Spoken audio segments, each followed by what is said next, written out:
porque en cuanto a dos cosas que yo voy a hacer una crítica y doy materia de inclusión.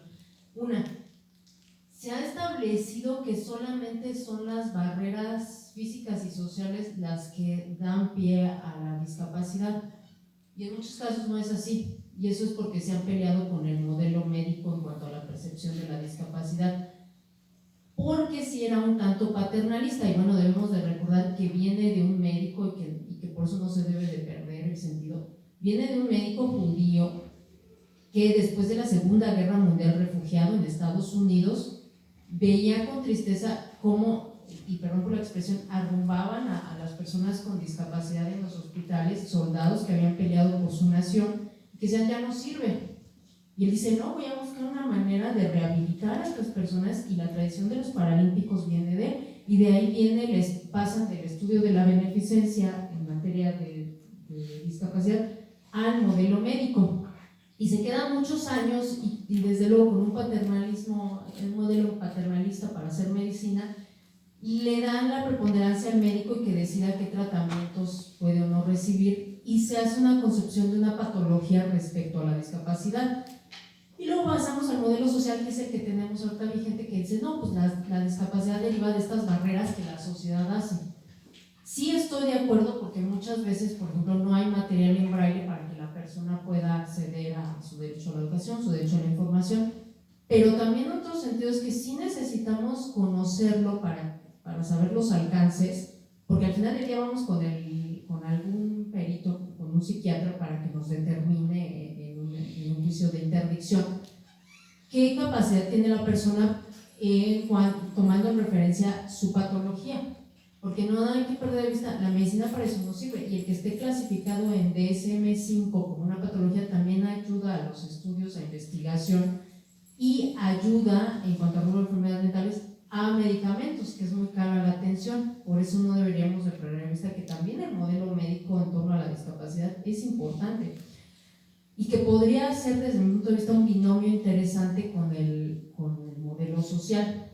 Entonces, por una es esa, que le queremos quitar el apellido de patología a la discapacidad, que para mí no tiene nada de malo, sino que es entender que tengo cierta condición, ¿no? Yo, por ejemplo, tengo una cardiopatía, tengo cierta condición, no puedo subir tantas escaleras rápido porque me siento mal del corazón, esa es mi condición, y tendría que entenderlo, y sé mis límites y lo que puedo hacer al respecto, porque así, biológicamente, así estoy definida. Y eso no es culpa de la sociedad, ni es porque me hayan puesto algún impedimento, ¿no? Comprender esa parte. Y en otras partes sí habrá impedimentos en los que, por ejemplo, se discrimina porque tiene alguna discapacidad y no quiero que esta persona sea contratada. Entonces, ahí nos ha faltado clarividencia en este aspecto, y creo que es falta de información respecto a la tradición que tiene el modelo de medicina en el enfoque de la discapacidad.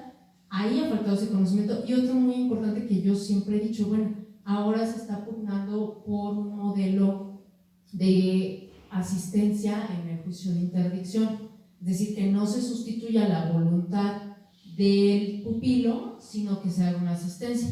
Pero realmente, si uno lee bien los artículos, bueno, más antes de irme a eso, una cosa muy esencial que sí lo dicen los estadistas que tengo aquí en sus libros: la capacidad de ejercicio tiene varias características. Una es que es concreta, o sea, la voy a referir a la persona en específico, y es graduable.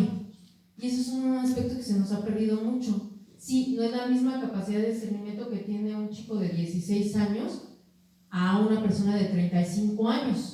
Y no tiene una discapacidad, es que todavía el neocórtex se está desarrollando y faltan experiencias de vida para que tenga una misma aprehensión de la vida y sus concepciones hacia cómo se acerca en su toma de decisiones. Y muy claramente, por eso los tratadistas habían señalado, es graduable la capacidad de ejercicio. Y por eso el artículo del Código de Procedimientos Civiles, que es el juicio de interdicción, dice: la sentencia debe de establecer qué actos puede hacer o no la persona, no la privo de su capacidad de ejercicio plenamente. Y esto es algo que se ha malentendido. Se ha entendido que si está en un juicio de interdicción se le priva por completo de capacidad de ejercicio, y no es así. el juzgador está obligado a graduar esa capacidad de ejercicio y definir para qué actos sí puede la persona hacerlos y para qué actos necesita la asistencia. Entonces aquí falta ese conocimiento. Y otra es que, como observación del amparo que leí, hasta ahí hay una pausa. ¿Recuerdas que uno de los razonamientos que hace la Suprema Corte es decir, hay que traer todo ese razonamiento del juicio de interdicción para tratar el tema de la discapacidad? Yo creo que se ponen. Yo creo que son situaciones distintas. Sí. Parece que está aceptando que la discapacidad da lugar a una incapacidad de ejercicio. Yo creo que no. No necesariamente. No necesariamente. Sí, esa es otra acotación. Decías. Sí, porque, por ejemplo, alguien que está en silla de ruedas tiene una discapacidad, pero puede entender completamente los actos jurídicos que va a revisar. Entonces, mucho se ha asimilado erróneamente el juicio de interdicción con estos sentidos de discapacidad y de incapacidad de ejercicio que no son iguales. Por eso el artículo 450, fracción segunda, que ya dijeron que es inconvencional. Ya dijeron que es inconvencional inconstitucional en una sentencia en 2019 y que a la fecha no le han dado una redacción más precisa, que lo tenemos todavía en laguna. Pero la otra es que sí, en cuanto al amparo, pues le atañían a algo que yo dije, bueno, pero es que precisamente me acordé cuando me daba clase de Derecho Notarial y Registral. El notario lo que quiere dar es certeza y seguridad jurídica de los actos que se realizan, porque para eso le dan fe pública. Y entonces, en ese sentido, por eso él tiene que revisar que la capacidad de las partes, porque les está dando no solamente seguridad jurídica a ellos, sino a quienes van a contratar con esas personas. Entonces, tienen que verificarlo. Y obviamente sería un absurdo que pusiera, bueno, si sé que el acto, uno de los elementos del acto jurídico es la capacidad de ejercicio, y aquí me piden que yo reconozca que no la hay. Entonces es completamente incompatible. Y por eso el notario lo rechaza y se van después saca de todas maneras la escritura, les dio el servicio aún así, y viene el amparo, donde hace esta serie de disertaciones que sí son interesantes, que sí pero mal planteadas, mal resueltas. Ajá, porque deja muchos cabos sueltos y le falta precisión ahí a lo que está resolviendo, y le falta mucho decir, bueno, pero sí tiene razón por cómo está redactada la ley y que la capacidad de ejercicio es graduable. No le estoy privando de absoluto su capacidad de ejercicio, ni le estoy desconociendo personalidad jurídica. Ese es un derecho incluso humano y lo tiene ahí. Esa es la pregunta que te quiero hacer. Esto de que habla el artículo 12 de la Convención de Derechos para las Personas con Discapacidad, este derecho al reconocimiento a la personalidad jurídica, ¿es un derecho humano o es un derecho de la personalidad? Es muy interesante. Es que, bueno, está reconocido como derecho humano, pero sí es un derecho de la personalidad porque deriva del concepto de persona, ¿no?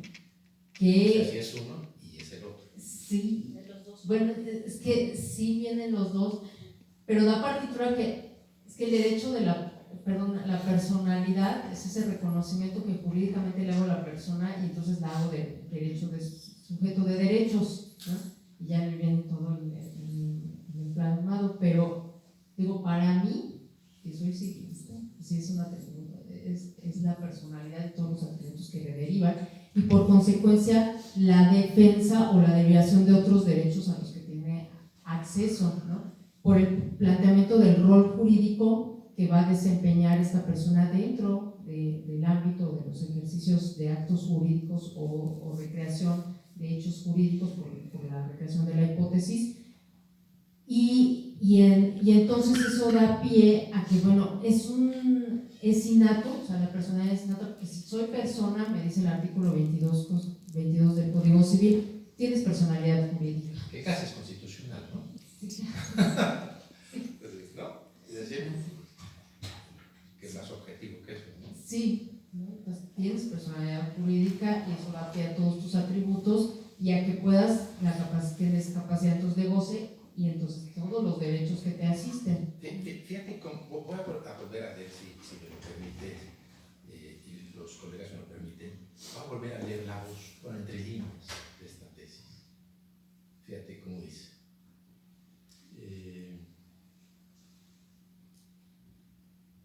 Le entre líneas, que facultan al notario para constatar que el otorgante de un acto jurídico no presenta manifestaciones de incapacidad natural, son inconvencionales por ser contrarios al derecho al reconocimiento de la capacidad jurídica.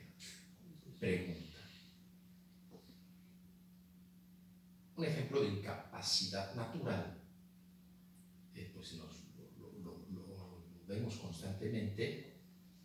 Podría ser una persona que está bajo los influjos de un fármaco que acorta su sentido de alerta.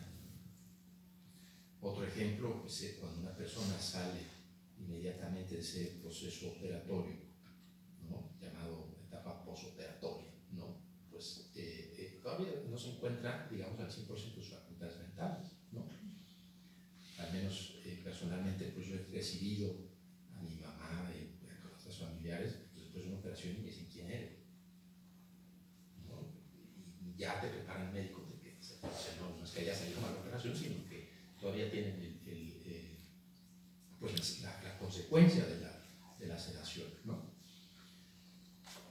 Convendrás conmigo que en estas situaciones tendrían incapacidad natural, no podrían, sea con notario o sin notario, yo creo que eso es irrelevante, no podrían otorgar un acto jurídico. Sí. Eso es una restricción a su derecho al reconocimiento, a la capacidad jurídica previsto en el artículo 12 de la Convención. No. Yo tampoco. No. La Suprema Corte dice que sí. Sí, y eso es muy vago, que no, en realidad lo estamos protegiendo. En realidad es la concepción de limitar y que el notario se cerciore de la capacidad de la persona, es una protección hacia ella, a que no vaya a firmar o contraer obligaciones que la puedan afectar. ¿Y eso es restricción a su capacidad jurídica? No, para mí no. Para nadie. No. Fíjate, no me quiero extender más allá de lo necesario. De otra reflexión que debemos nosotros, digamos, precisar con motivo de este análisis es la discapacidad no se traduce en una situación de incapacidad. Puede ser la causa, la discapacidad. Y yo diría ni siquiera cualquier tipo de discapacidad, porque la ley general, la ley de aplicación federal, distingue entre 4 tipos de discapacidad, ¿no? La física, la intelectual, la sensorial y la afectiva, ¿no? Entonces, ojo, de todas estas, solo hay una que podría devenir en incapacidad, que sería la discapacidad intelectual, mental, ¿de acuerdo? Pero no son conceptos correlativos, no son si es A debe ser B, ¿no? Yo creo que debemos mucho reflexionar en eso. Pues yo termino mi intervención, Aida. Nuevamente te felicito. Solo reprocho que no hayas defendido antes la tesis para poderte haberte citado en ese trabajo, pero pues lo haré en el futuro, ya defendida la tesis. Te felicito, te auguro, te lo deseo y te auguro pues mucho éxito profesional. Y recuerda que todos los días quienes hemos tenido el privilegio de estudiar en esta universidad debemos y tenemos el deber de ponerla siempre en alto en todo, absolutamente toda nuestra vida. Muchas gracias. Muchas gracias, maestro y doctor, de su interesantísima réplica.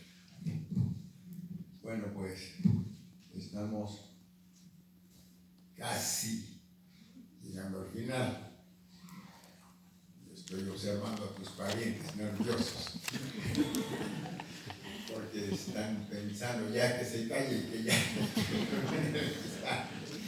Pero pues así es, son las reglas, ¿no? Eso por un lado.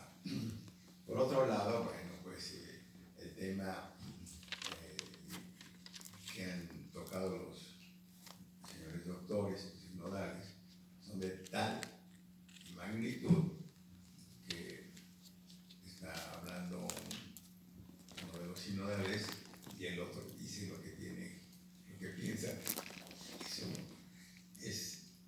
demuestran el interés del tema, porque dos sinodales de mi izquierda hicieron comentarios en voz alta y dije, no, bueno, pero eso quiere decir interés.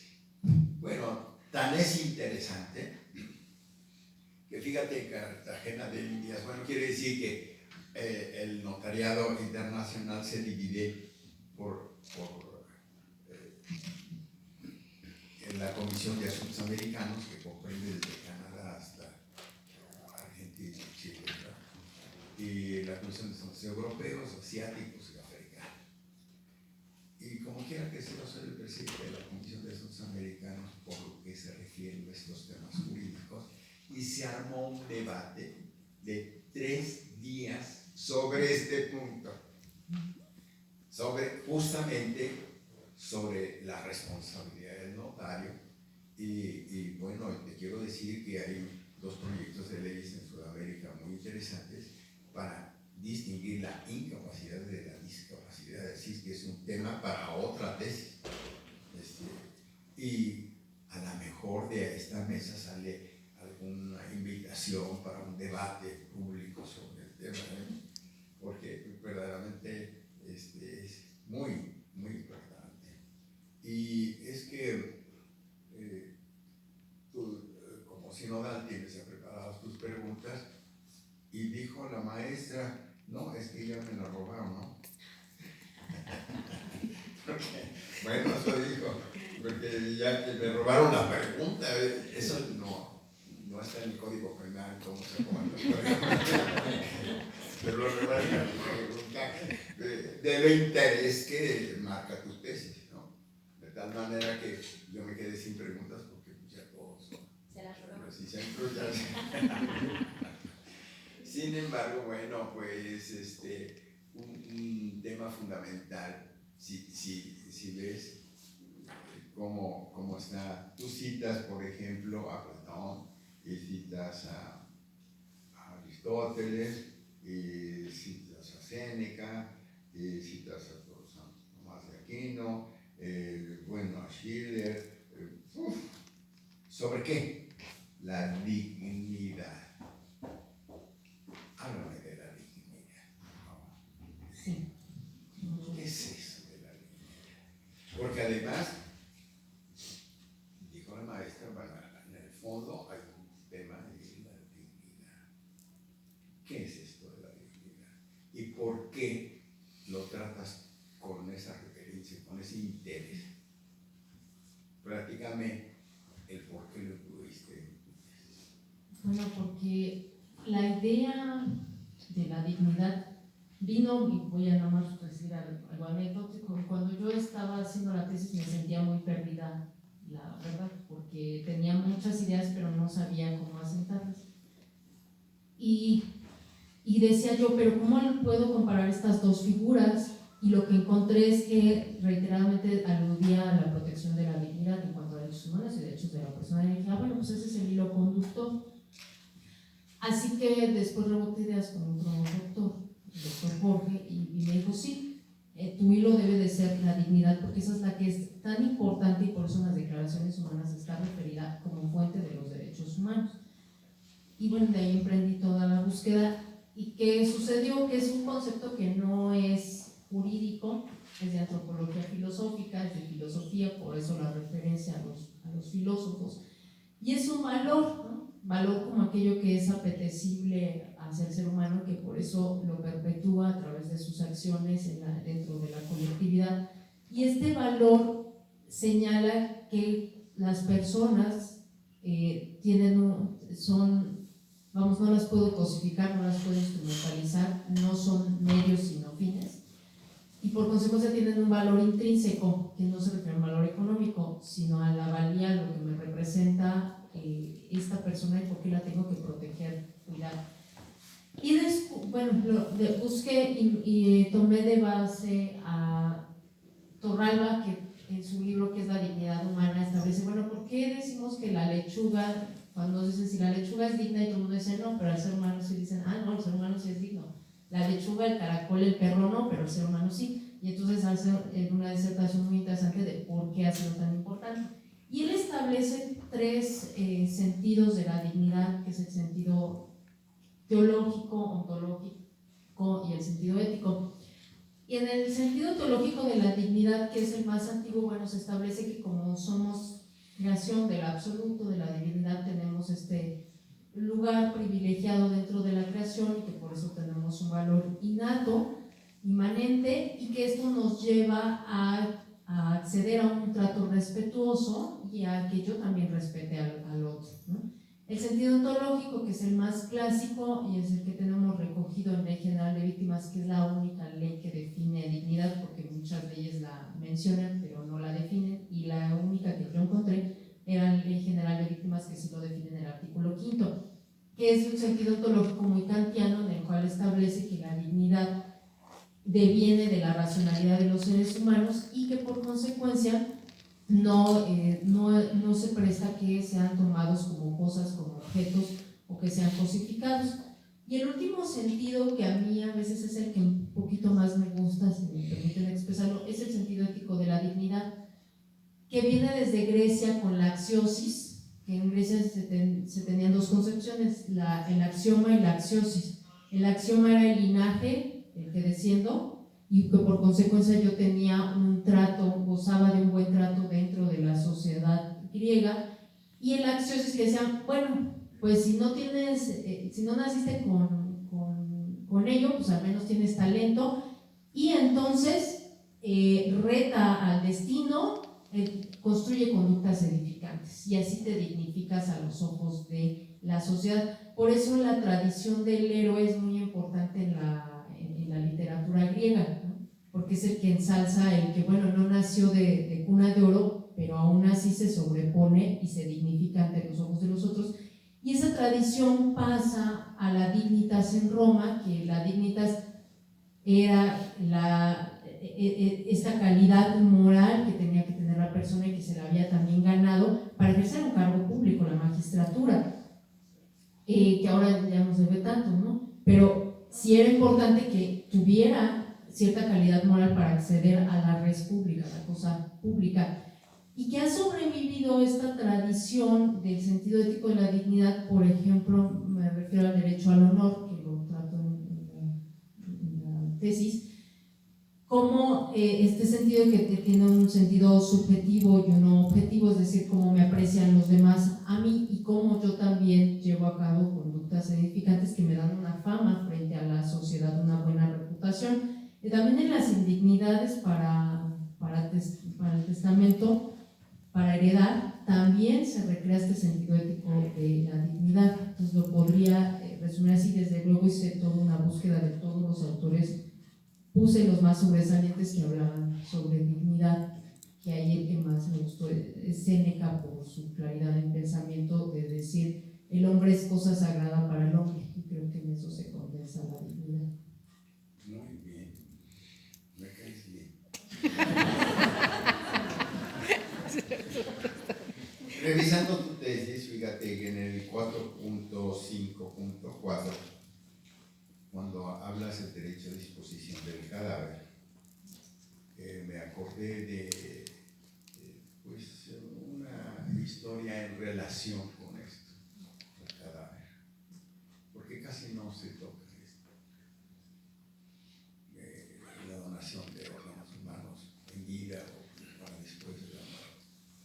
Pero se lo voy a poner de otra manera, porque mira, hay una forma en la literatura que es la tragedia, ¿no?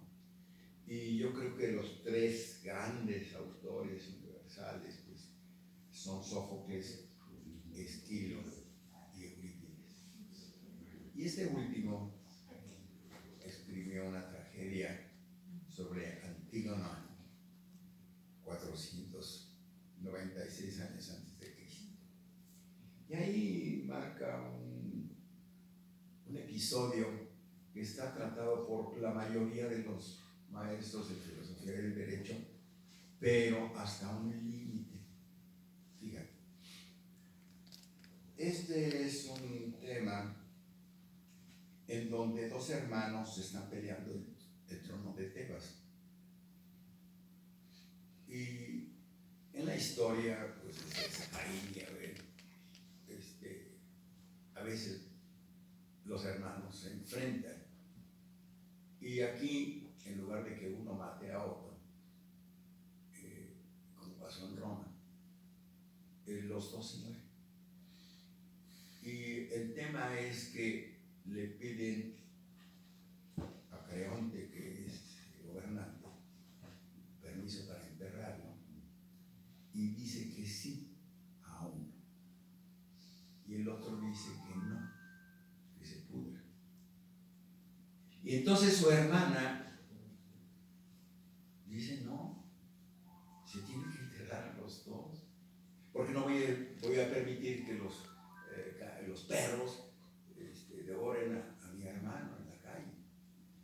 Tiene derecho a ser sepultado así como el otro. Donde hay la misma razón, debe haber la misma disposición. Y lo entierra. Entonces se enfurece el rey, Creonte, la prende, y es un juicio muy interesante, muy importante, que va a traer muchos debates entre los tratadistas de derechos naturales, los naturalistas contra los autores de la corriente positiva, ¿no? La corriente positiva. La ley se debe respetar. No, la ley justa se debe respetar, pero no la ley injusta. Y si tú abres todos los libros, traen ese debate. Sin embargo, todos estos autores debaten hasta que viene la sentencia de Creonte contra Antígona para que la mate. Pero ahí no termina la historia, porque Eurípides va a llevar a las consecuencias de lo que pasó. Porque fíjate que esta muchacha Antígona era novia de Hemón, y Hemón es el hijo del rey. Y va con el rey y le discute que emite la sentencia. Y le hace una serie de argumentos que más son jurídicos que debiendo ser más emotivos, sentimentales, porque es su novia con la que ya le prometió casarse. Y cuando se muere, va a verla muerta. Y hay otros autores en donde alguien ve a su novia muerta y se mata. Ya lo está haciendo, ¿no? Es un sentimiento. Nada más que aquí la novia estaba muerta. Entonces, se sorprende el rey. ¿Cómo es posible? Porque le echan en cara que su hijo se murió por culpa de él, por haber matado o haber sentenciado a muerte a su novio. Pero va la mamá, que es su único hijo, esposa de Creonte, que es el rey, pero es madre de Hemón, y cuando lo ve muerto, se mata. Por eso son tragedias, ¿no? En consecuencia, fíjate,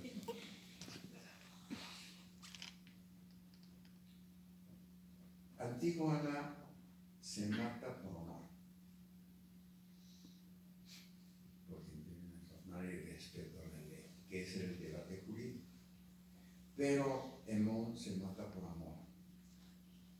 Y Eurídice, la madre, se mata por dolor. Yo te sugiero que tomes este libro y medites para llegar al 4.5.4 de tu tesis doctoral, cuando hablas del cadáver. Hay muchas cosas sobre el cadáver que hay que tomar en cuenta, y ahí hay un vacío del cual no vamos a hablar ahora. Vamos a hablar de otra cosa. Una cosa muy importante para mí es la dedicatoria.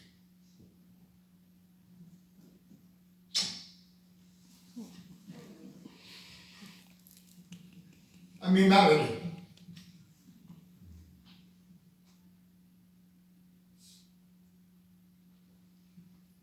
Llena de sabiduría.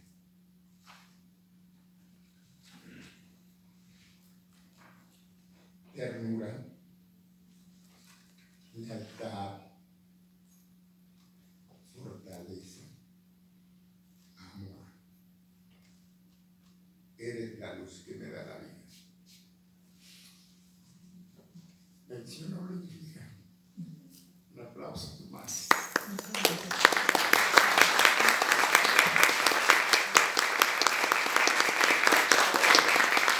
Tú no estarías aquí sin ese cariño. Y sin la habilidad de tu padre que te regaló, siendo niña, tu primer hijo. Felicidades. El examen ha terminado, pero quiero hacer una aclaración.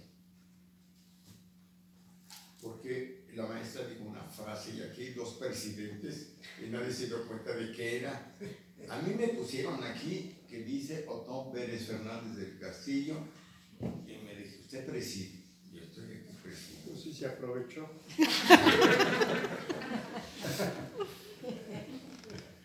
Él me debe respeto porque trabajó conmigo en mi notaría.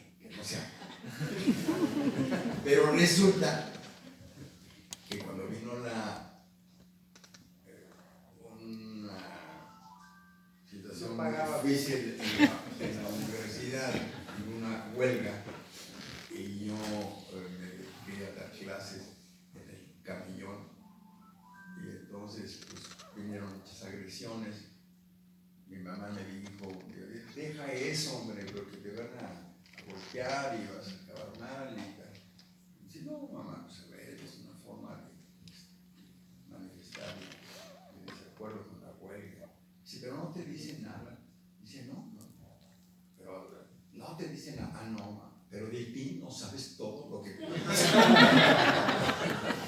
Bueno, ¿para qué te digo que acabé en el hospital grave por esa huelga con los acontecimientos? Y luego hubo situaciones muy difíciles porque yo decía porque era presidente de las barras y